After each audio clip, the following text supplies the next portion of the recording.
What's going on, guys? Mikkel here, and today I want to jump into an XRP update. In this video, I really wanted to get into why it's impossible for XRP to be a security, why the SEC's argument makes no sense, and some very simple things we can look at to really help understand how this case is going to go and what the potential outcome could be. If you guys enjoyed this video, make sure you like it down below, comment what you think, and subscribe to the channel. You guys have been blowing it up recently. It's really been helping me so much, so keep on subscribing, and let's jump right into this video. So first, I was watching an interview with John Deaton and Jeremy Hogan tonight. They're two lawyers that covered the Ripple lawsuit, and John Deaton really made an excellent point in this. He went to Chip and Jeff, the hosts, and said, "Are you being paid in XRP right now to do this interview?" And they, without knowing where he was going, said, "Yeah, we are getting paid. We're essentially being streamed XRP through an application called Coil, and that's allowing them to receive XRP in real time." So John Deaton makes the point, well, are you then investing in XRP, or is it being provided to you? And this is a great example of how it's not an investment contract. Neither Chip or Jeff right now are in any kind of contractual obligation in Ripple or any person to be provided XRP. This is a clear flaw in the Howey test, and is a great example how cryptocurrencies are fundamentally different than securities. They're not securities of any investment contract, and that makes them very different from anything we've ever seen before. One of the biggest problems with the SEC's lawsuit and their rationale is, one, they're constantly changing their rationale, and that was also addressed in this interview, but they're trying to apply legislation that was created before cryptocurrencies exist. You can kind of paint it with a broad brush and try to cram cryptocurrencies into the current legislation, but there's going to be points that don't make sense and really don't fit.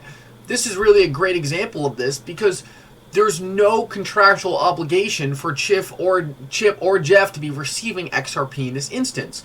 There is no contract, therefore it cannot be an investment contract, and therefore it cannot be a security. This is just one great point brought up in this interview, and another quick thing I also wanted to bring up was the fact that the SEC's argument for how XRP would be considered a security is constantly changing. John Deaton makes the point that it seems like this lawsuit was extremely rushed and didn't seem like there was really any logic behind the lawsuit in the first place. It seemed more of, let's just throw it out there and see what happens. And in my opinion, this almost seems like exactly what happened, and a conspiracy theory of mine is that they actually did this on purpose, knew they were going to lose, and the purpose of it was to get XRP status defined in the law. And I'm not going to jump into that right now, but make sure you guys check out my last couple XRP videos to hear more about that. Some other stuff I wanted to get into, and just more of a reasons why it makes no sense for XRP to be a security in the market today. This is something that Ripple's lawyers actually brought up, and this is a little off topic, but I thought you guys should see it. So, when addressing the fact that the Ripple essentially brought forth to the SEC, they said, if you're going to say all our sales of XRP are securities, then we want you to break down the offering of securities. The SEC came back to them and said, we can't look through all of those. Those are way too much. And Ripple came back and said this. Yet the SEC now complains that it would be unduly burdensome to require the SEC to review the contract it alleges are unlawful securities offerings. This is a remarkable admission. Apparently, the SEC failed to review these contracts before alleging in its complaint that every single one of them was part of a course of unlawful conduct. Indeed, the SEC seeks to discourage at least $1.83 billion in revenue generated by Ripple from those exact same contracts, yet says it cannot be bothered to actually read them.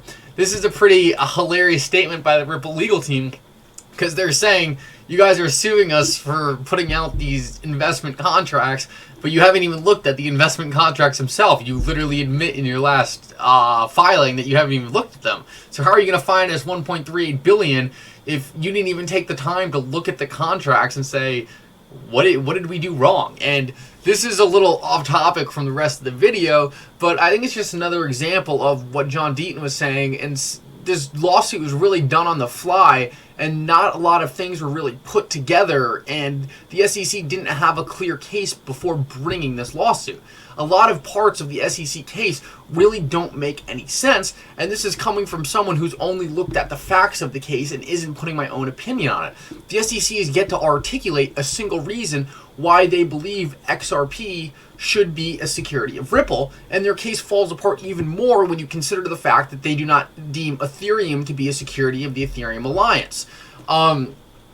Moreover, the whole argument that XRP could be a security of Ripple does not make any sense, and I want to explain to you guys why that is. So the things I understand that the SEC are saying, I can understand them saying that certain sales that Ripple performed of XRP were securities, but that doesn't mean the asset XRP is a security, which the SEC is alleging. Now, the reason why this doesn't make any sense is because XRP and the XRP Ledger Network is fundamentally independent of Ripple. It has no value associated with Ripple. While Ripple contributes to the value, the XRP Ledger has its own value associated with it. That's like me saying that, just a random example, and we're going to get into a couple of these. Say the company Skyworks is a chip supplier that works with Apple. Skyworks is not thus a security of Apple because Apple gains value from Skyworks. They're completely independent, just as the XRP Ledger is completely independent of Ripple.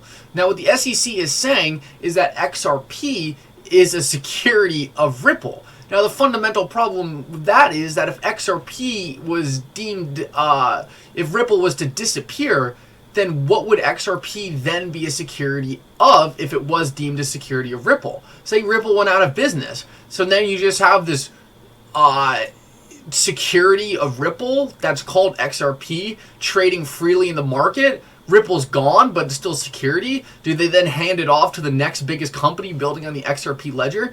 It really doesn't make any sense, and this goes back to the point I was talking about earlier, where they're trying to cram old legislation, a new industry, into old legislation. It really doesn't fit. What also would make sense, and I think the SEC would have had a better argument, but it's too late now, is if they said XRP is a security, but it's because it's securitized by the XRP ledger. And they said XRP is a security of the XRP ledger. Now, this wouldn't have anything to do with Ripple and actually prove that XRP has nothing to do with Ripple, but it gives it something that the XRP is securitized by, and is securitized by the value of the underlying ledger, and that goes along with a lot of security law we already see. For example, if we look at things like stocks, a stock is an underlying value representation of the company it represents. A bond is typically a piece of paper that represents a debt instrument, but is securitizing that debt. And that's typically how securities work. Just like the fact that if you had an options contract, the options contract is securitized by the contract itself, and the actual event taking place isn't a security. I think it's really important to point this out because this is a fundamental flaw in the way the SEC tries to make this argument. They try to argue that XRP is a security of Ripple, but XRP is fundamentally independent of Ripple, unlike every other security on the market. If you look at every single security that currently is defined by the SEC, if you took off the overarching thing that these securities were made to represent, the value of the security would be destroyed. For example, if Apple went out of business, Apple stock would be zero because Apple stock is not independent of Apple. It's securitized by the company Apple.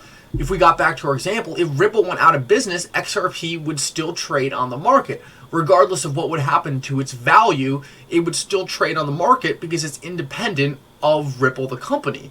Now, this is just a flaw in what the SEC is trying to say, and ultimately proves once again that the XRP being traded today cannot be deemed a security under the current law, under the current ruling the lawsuit puts into place, but also under the current laws that the SEC is forced to deal with. Could they say that Ripple sold XRP as a security?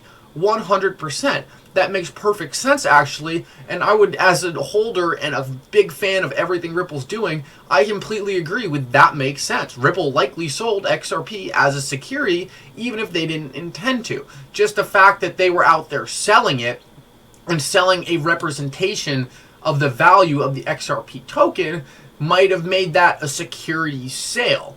The sale itself was, they essentially put a contract in place that represented the value of the sale of the XRP. But that doesn't mean the XRP was a security, just as the way as if I sold someone oranges, the contract to sell them the oranges could be a security, but the oranges themselves will never be securities. And that's because if I sold you oranges and my business went to zero, my business selling the oranges, the value of the oranges would still have value in the same way the XRP token would still have value if Ripple went away. This is a flawed argument in what the SEC is trying to bring forth, and it would be shocking to me if they didn't already realize this before bringing the case. In my opinion, the whole idea behind this was to create a significant distinction between what is an investment contract and cryptocurrencies themselves as a security instrument. I think the SEC likely knows there's no way they can prove cryptocurrencies themselves are securities because they fundamentally do not fit in to the laws they already have. Like I said, while these people may be manipulative, they're not dumb, and they likely understood this very early on. This is just another example why I think the whole XRP case was to provide clarity for the industry. The SEC would not have gone after Ripple thinking that these arguments would not have been brought up, and were likely thought out much better than someone like me who's able to put this together on my own. These are very complex issues, but the SEC is actually arguing them so poorly that you can see their argument unraveling. And it all comes down to how the SEC brought this case. They brought it in the worst case possible, which is the only reason why I think it was a plan. It either came down to complete incompetence, and I would hope they were smarter than this, or as a plan to lose all along. They could have argued this so many different ways where they likely had a very easy way to win, and Ripple probably had very little argument. Thus saying XRP is a security of the XRP ledger, which they couldn't sue Ripple, so that was probably off the bat for there, but that could have been a decision they made, not necessarily a lawsuit, or saying that Ripple sales of XRP are a security, but the XRP on the market today is not. The problem is they're saying all of the above is a security, and that's where they really stop making any sense, lose a lot of credibility, and overall their argument just cannot be put into place, because even if they did, nothing would make sense in the market. It'd be like saying, it would be like me saying something as absurd as Apple stock is not a security of Apple. Well, it just doesn't make any sense. The same way as me saying that if I sell someone an orange, or I have a lemonade stand and I sell someone a lemonade, and my lemonade stand goes out of business. That's like me saying, okay, the value of that lemonade I gave them is now zero because my lemonade stand went out of business.